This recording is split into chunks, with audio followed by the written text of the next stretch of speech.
இயேசுவின் நாமத்தாலே உங்கள் அனைவரையும் நான் வாழ்த்துகிறேன், வரவேற்கிறேன். இன்றைக்கு கூட இந்த பி அண்ட் கிரேஸ் சீரீஸில் அவங்க எல்லாரையும் பார்த்ததுல ரொம்பவே சந்தோஷம். இந்த ஒரு வாரம் வந்து நம்ம ஒரு தீமை பார்க்க போகிறோம். அந்த தீம் பேர் என்னன்னா ஃபியர் ஆஃப் த லார்ட், அதாவது தேவனுக்கு பயப்படுகிற பயத்தை பற்றி தான் நம்ம பார்க்க போகிறோம். இந்த டாபிக் பற்றி போன வாரம் நான் ஒரு நாள் எடுத்திருப்பேன், பட் ஆண்டவர் இந்த வாரம் இது ஃபுல்லாக நம்ம வந்து மெடிடேட் பண்ணணுன்ற காரியத்தை உணர்த்தினார். ஓகே, பை காட்ஸ் கிரேஸ் இன்னைக்கான டாபிக் என்ன நீங்கள் பார்த்தீங்க அப்படின்னா, rejecting the fear of the Lord makes you a fool. தேவனுக்கு பயப்படுற பயத்தை நம்ம விட்டுட்டோம், இல்லை அதை மறுத்தோம், இல்லை அதை நம்ம வந்து சீரியஸாக எடுத்துக்கலன்னா நம்மளை ஒரு முட்டாள் ஆக்கிடுதான். ஓகே, இன்னைக்கு மெசேஜுக்கு முன்னாடி நம்ம ஒரு குட்டி ஜெபத்தை பண்ணிட்டு நம்ம துவங்கலாம். ஏசப்பா, நன்றி ஆண்டவர், இந்த நாளை துவங்கி கொடுத்ததற்காக நன்றி அப்பா. இந்த வாரம் முழுவதும் நீங்கள் எங்களுக்கு அப்போ ஃபியர் ஆஃப் த லார்ட், உமக்கு பயப்படுற பயத்தை பற்றி போதிக்க போறீரே ஏசப்பா. ஆண்டவரே, அந்த ஒரு வார்த்தை எங்களுக்குள்ள கிரியே சேர்ந்து அப்பா உங்களுக்கு நாங்கள் பயந்து கீழ்ப்படிந்து வாழ எங்களுக்கு உதவி செய்வீராக. இயேசுவின் நாமத்தினால் ஜெபிக்கிறேன், ஆமென் ஆமென். இந்த தேவ பயம்ன்றது என்னன்னு பார்த்தீங்கன்னா, இது நம்மள தேவன் கிட்ட நெருங்க வைக்கும், தேவன் கிட்ட இருந்து நம்மளை தூரம் விளக்காது. ஓகே, ஐயோ தேவனுக்கு பயந்து நம்ம தூரம்லாம் ஓடிடப்பட்டோம். தேவனுக்கு அந்த ஒரு ரெஸ்பெக்ட், அந்த ஒரு ரெவரன்ஸ், அந்த என்ன சொல்ற அந்த கனத்தை கொடுத்து நம்ம தேவன் கிட்ட நெருங்குவோம், தேவனுக்கு பயப்படுவோம். தேவனுக்கு இது பிரியம் இல்லைன்னு சொல்லிட்டு நம்ம சில காரியங்கள் கிட்ட இருந்து ஒதுங்குவோம். தேவன் இதுல பிரியப்படுறாரு, நம்ம அந்த காரியத்தை செய்வோம். தேவனோட வார்த்தையிலேயே நம்ம வந்து நிலைச்சிட்டு இருப்போம். இதுதான் ஃபியர் ஆஃப் த லார்டுங்க, வேற எதுவுமே இல்லை. தேவன் கிட்ட பயந்து ஓடுறதுல தேவன் கிட்ட போய் சேர்றது தான் இந்த ஃபியர் ஆஃப் த லார்ட். அதுல இன்னைக்கு ஒரு வசனத்தை வாசிக்கலாம். நீதிமொழிகள் 1:7. கர்த்தருக்கு பயப்படுதுகளே ஞானத்தின் ஆரம்பம், மூடர் ஞானத்தையும் போதகத்தையும் அசட்டை பண்ணுகிறார்கள். இங்கிலீஷ்ல பாத்தீங்கன்னா, rejecting the fear of the Lord is the beginning of knowledge, but fools despise wisdom and instruction.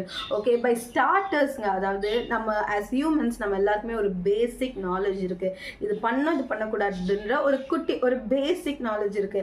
ஆனா to lead a life of a riches one, ஒரு நீதியின் வாழ்க்கையை வாழ, அழிவுல இருந்து நம்மளை வந்து காப்பாற்றி தப்பிச்சு வாழ நம்மளுக்கு இந்த தேவ ஞானம் தேவையா. இந்த தேவ ஞானத்தை நம்ம எப்படி பெற்றுக்கொள்வோம் அப்படின்னா, இந்த ஞானத்தை பெற்றுக்கொள்றதுனால நம்ம தேவன் ஆயிட மாட்டோம், தேவனுடைய ஞானம், அதாவது அவர் நமக்கு சொல்லி கொடுக்குறாருல.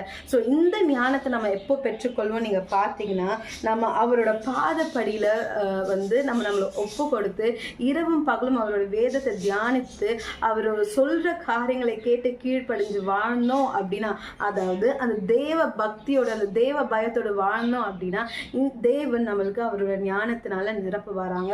அவர் நம்மளை கைட் பண்ணுவாரு, அவர் நம்மளை இன்ஸ்ட்ரக்ட் பண்ணுவாரு நீதியின் வாழ்க்கையில வாழ்றதுக்கு. ஓகே, அதாவது இந்த தேவ பயம், இந்த தேவ பக்தின்றது என்ன நீங்க பாத்தீங்கன்னா, நம்ம எதை செய்தாலும் முதலாவது ஆண்டவர்கிட்ட போய் ஆலோசனை கேட்டு செய்யறது தான். நம்மளோட இருதயத்துல ஒரு காரியம் தோணுதுன்னு வச்சுக்கோங்களேன், அது அப்படி நம்ம செய்யாம ஏசப்பா கிட்ட நம்ம போய், ஏசப்பா இப்படி இருதயத்துல ஒரு காரியம் தோணுகிறது, என்ன பண்ணணும்ன்றதை நம்ம அவர்கிட்ட கேட்கணும். அவர்கிட்ட கேட்கும்போது அவர் நம்மளுக்கு ஆலோசனை கொடுப்பாரு. இப்படி பண்ணணும், இப்படி பண்ணக்கூடாது, இல்லை இதை நீ மறுத்துரு, இதை நீ பண்ணாதன்னு சொல்லுவாரு. ஓகே, இதை நீ இப்படி பண்ணலாம் அப்படின்றத சொல்லுவாரு. இதுதான் தேவனுடைய ஞானம். அதாவது இந்த பூமியில நெக்ஸ்ட் நம்மளுக்கு என்ன நடக்க போறது நம்மளுக்கு தெரியாது, நம்ம லைஃப்ல அடுத்து என்ன நடக்க போறது நம்மளுக்கு தெரியாது. we don't know the ways. Okay, நம்ம வந்து ஒரு போக்குல போயிட்டே இருக்கோம்.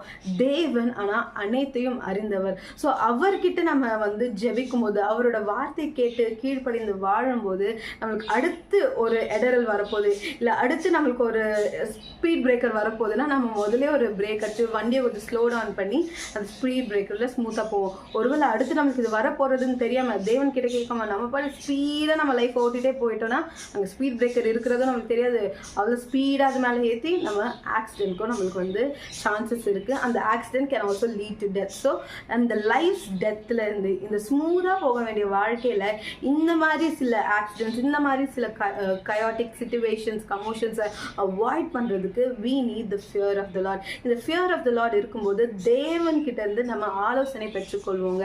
எதையும் நம்ம சுயத்தில் செய்ய மாட்டோம், தேவ வார்த்தையிலே நிறுத்தி இருப்போம். தேவன் இப்படி சொல்லிட்டாரே, இதன்படி தான் நான் வாழ்வேன்ற ஒரு அர்ப்பணிப்போடு நம்ம இருப்போம். ஸோ இன்றைக்கு கூட இந்த தேவ பக்தி, இந்த தேவ பயத்தை நம்ம நாடுவோம்.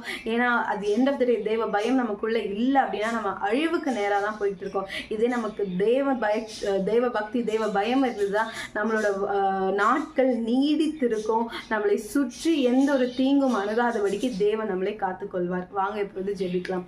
ஏசப்பா, இந்த நாளுக்காக நன்றி. இப்பொழுதும் நீர் கொடுத்துட்டு இருக்க இந்த வார்த்தைக்காக கிருபைக்காக நன்றி அப்பா. எங்களுக்குள்ள அந்த தெய்வ பக்தி நீர் தாங்க ஆண்டவரே. ஏசப்பா எங்களோட சுயத்துல ஆண்டவரே ராஜா நாங்க எந்த ஆலோசனையும் அப்பா செய்து அதை ஆக்ஷன்ல காட்டாம உங்ககிட்ட நாங்க அனுதினமும் வந்து ஆலோசனை பெற்றுக்கொண்டு ஒரு காரியத்தையும் செய்ய எங்களுக்கு உதவி செய்யுங்க. இயேசுவின் நாமத்தினால் ஜெபிக்கிறேன். ஆமென்.